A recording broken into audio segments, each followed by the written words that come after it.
So here's how the Panda comes packaged. It's actually like a flat Panda, you can see, but it's inside of vacuum wrapping. So we're gonna open this up and I'm sure it's going to expand and then we'll get a better look at what it looks like. But being wrapped up like this makes it really easy to ship to you, really easy to store if you wanna hide it away for a gift like I am. And let's get it open and check it out. If you're gonna open it with a knife, be careful not to cut the actual Panda, just cut the plastic there and open it up.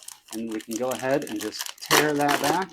And you can already see the Panda is starting to expand. We're going to give that a little bit of time. We're going to fluff it up a little bit, but I can tell you already that the outer material here is really, really soft on the belly, on the feet, on the hands. It has this nice scarf here that kind of feels like a bit of a silky fabric. Up here on the hat, also really velvety and nice.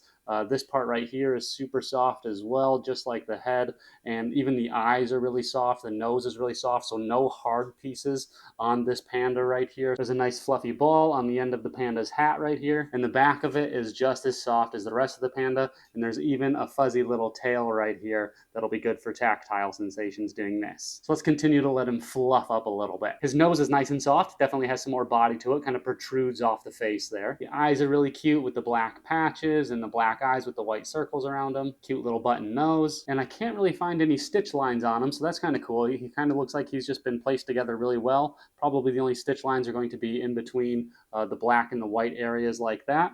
And again, you can't really see the stitches, so I think that's kind of cool. You know, it's nice and stylistic, makes it look like just one solid panda bear here. Definitely need to give him a lot of squishies like this in order to get him into his nice round shape, because he was definitely flattened down there, but it is working. He's definitely getting more and more into a ball shape as I'm fluffing him up. And so there you go. I think this is about as much as he's going to fluff up. He's a nice squishy bear. He's got a lot going on to him. Very soft, very fluffy, and anybody who's going to love pandas will love this panda bear.